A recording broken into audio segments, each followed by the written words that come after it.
Wait. And then when you get a chance, can I get sharing ability? I'm going to roll through this. So guys, one of the things that I want to chat with you guys about was I hit agency owner about 18 months into the business. And it wasn't until I think maybe 3 years total. So now they're talking 36 months from that point that I actually end up hitting agency director. Okay.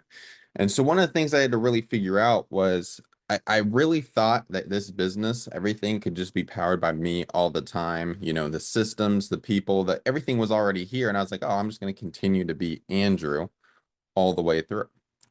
Well, what I very quickly realized is the better you can get at developing some level of a system, some level of duplication that people can actually in turn take it for themselves and make it into something they want, it will create more duplication for you. So I got to do some training with Giant it was with Mark Hemmingsworth. I'll get his name again. But this training, I think, was fantastic to really kind of set the stage for me of what it actually was going to herring shot. There we go. What it was going to actually be for me to go from like AO to agency director. So this isn't what I'm going to talk about. This is going to be somewhat of an active participation. So if you're sitting down at home, get ready. I'm going to give you some stuff. I just wanted to fully bring this first. Sub leaders define a subculture. And we have been doing that inside of this workroom, inside of this accountability group, inside of the workroom. But guys, it is so imperative that if you can understand this diagram, how your culture and your agency will shape out. It will trickle down from you to your other individuals who will create the subculture. But having a system that people can plug into, a system that, for instance, the accountability group that can allow to help shape how you things want it to be is so imperative to, I think, the parts where we actually want to develop the team leaders and the key leaders to actually have the independence to run their own show. So I just wanted to show that one real fast. I'm gonna slide up to what I really want to talk about, which is this, the know yourself to lead yourself. So if you want, go ahead and take a screenshot of this, draw it on a piece of paper. Here's what I want to do. As I roll through this and I talk a little bit, what I want you guys to really notate is this part, is these tendencies that you find yourself doing, happening, that good or bad, right? We're going to kind of go through both, and I'm going to relate them to some things around like agency, building and goal chasing and hitting things right that, like, because we got a week and a half till conference here. Like, what can we get done until that point? But I want you to write down some of these tendencies, and then obviously the patterns that maybe you can think that you do related to that tendency. And I'll give you an example here in a bit. But one of the things that I noticed just right out the gate when I started working with Mark Herringshaw, Brian Williamson, before he was actually really a part of Quility, he was just a consultant, was if you can figure out a little bit more of who you are, that self-awareness. John Maxwell has a really great book called The Self-Aware Leader, that you can figure out more of that, you can lead yourself better, which in turn means you're able to just lead other people better because you can help them work through things. You can see them kind of running into stuff and help them understand what you did to get through that same thing. So in the world, and just how things go, there are things that we do, actions that create our reality, okay? That in turn give us, the actions that give us the consequences that in turn give us the reality that we live in. Now, once that hits and we come back around, we have a tendency that kicks in. That tendency creates the patterns we choose to do that all of a sudden, in turn, creates the action again. And we find ourselves in this loop. So I'll give you guys a one for me. So like one of the things I know is when I'm super stressed out or I got a lot of things going on, and I don't like the word overwhelm anymore because overwhelm to me means like you're bogged down, you can't move. But overstimulation happens all the time. We got a quadrillion things flying at us at a moment's notice. How do you handle all of them?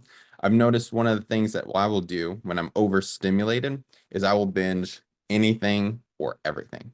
I will go on 3 walks in a day, 4 walks, maybe 5 walks in a day. I will drink a ton of water. I will snack like it's no tomorrow, just because I'm trying to process.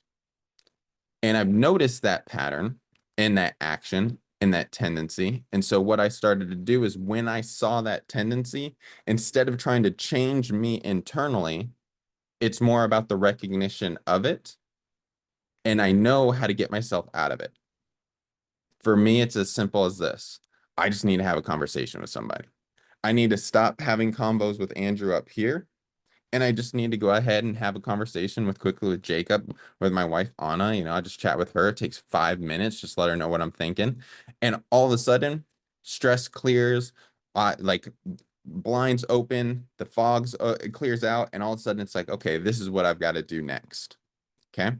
So what I want to kind of hit you guys with is like, now let's kind of relate this to talking about goals and stuff. Okay. And so I'm going to give you a couple examples that I want you to maybe, if you can think about them, is very simply, I'm going to start with the kind of an easy one. What are your tendencies when your mentor asks you to record yourself so they can actually help you out? What's that tendency and that pattern? And do you actually even do it? Which for me, hey, I totally get it, guys. It's like, I hate listening to myself. Oh my gosh, I can't do it. I just don't buy it. Okay. I get it. I understand what you're saying, but I just don't think there's any validity behind it. Here's the reason why. We've got 100 million athlete examples out there. They all watch tape. They watch tape of past people. They've watched tape of themselves to get better. So we can find out from those, figure out our tendencies to be a little bit better, right? So just write down, I think that's like a super easy one, okay? This next one I want to hit on, though, is related to kind of like goal setting, okay? And so how we can kind of hit more goals, how we can run towards conference, how can we can maybe throw some good money in our bank, how we can go ahead and do an amazing reset. We had a great reset from our FIF call, which shout out to Fred. You just Fred and crew, Lisa, everybody there. I'm going to start naming names and I shouldn't have, but the FIF call, fantastic. And just there is an example of somebody in that group. And Greg, if you're on here, buddy, shout out to you. His wife had a life-saving surgery where they pulled out a baseball-sized tumor. Okay. And in those moments, just a few weeks ago, what's most people's tendencies? You see them drop out. You see them go ahead and take a full step back. You see them, find a way that they can like, hey, I'm going to just unplug for a bit. I've got to focus on being at home, making sure my wife's okay, handling business there, being a dad, father, everything else. And I saw Greg do one thing that he could do so consistently, which was he's been doing resets like no other with Dan Elmer. And last week they wrote a massive IUL, but that was just honestly one that came from also other ones that he wrote a 3,000, 1,500. Like he's just been able to create something where in the midst of anything, a tendency could have been for us to take a step back. And he chose a different action that created a way that he can stay busy while also still getting results in his business. So going towards goal setting, okay? As we lead ourselves, we can get into this place where we need to focus on our PEDs, okay? Our priorities, our energy, and our distractions. See, our priorities are what we can need to accomplish today, right? So often it's so easy for us to get into dialing. We're about to start running towards goals. We're about to start hitting it, and all of a sudden a phone call comes up, a client text, your kids need something. The house needs something to get done because the light switch ain't going on at this point. And you're like, oh shoot, now I got to take care of that, right? Been there for all of it so far, except for the kids part. But if we can get ourselves into this mentality of when we see those things happen, maybe it's doing something like this. You go A, B, C, Ivy Lee method. A means it needs to get done today, right now. B means it can get done later, tonight. C means we can wait till tomorrow, heck, even next week. This will help with some level of schedule control that amid those thousands of things flying at us where overstimulation kicks in, that we can all of a sudden prioritize, okay, it doesn't really need to take priority over dialing at golden hour, during, 6 o'clock on any given evening, right? So the next thing, energy, the time, attention, and effort level that we give those tasks and our overall feeling in those tasks. See, one of the things I think that if we sell ourselves, be careful of the story you sell yourself. Okay? If you come into the dialing session, if you come into goal setting, if you come into conference, if you come into literally anything, thinking that it ain't gonna work out, trust me, you're gonna probably see that. Last week was a perfect example. We have somebody on our agency, Janice McLean, shout out to you, girlfriend, where she went out and had a great week. And I was like, Janice, what's the one thing that changed? She said, honestly, Andrew, I just stopped thinking that it wasn't going to happen, and I started expecting to close everything. I started expecting that people were going to answer the phone. I started expecting that I was going to go into conference on a high.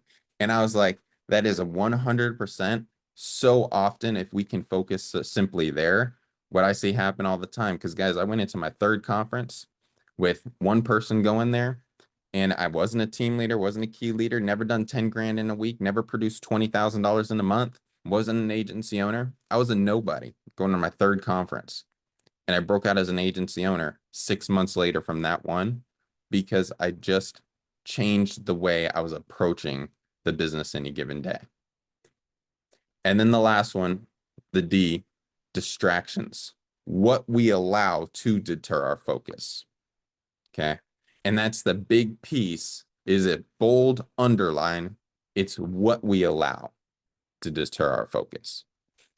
So know yourself to lead yourself.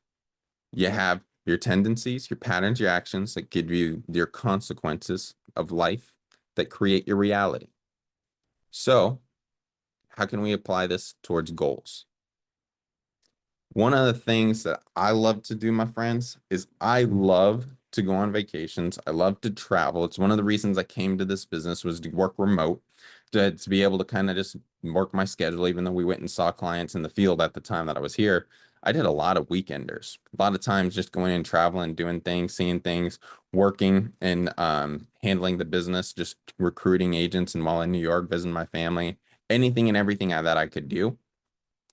So what I like to do is I really like to connect the feeling of the result to when I achieve it, and understand like what that is going to create and what that's going to feel like. So for instance, when I like going on a vacation, like this next one like I did for me for a long time, it was like Japan. I wanted to know what it was like to see the cherry blossoms. I didn't want to know when I went to Thailand what it was going to like to hug a baby elephant kind of thing. This next one that I got is next year. We got a couple friends that are going to be doing stuff in Europe for weddings and etc. So we were like, what?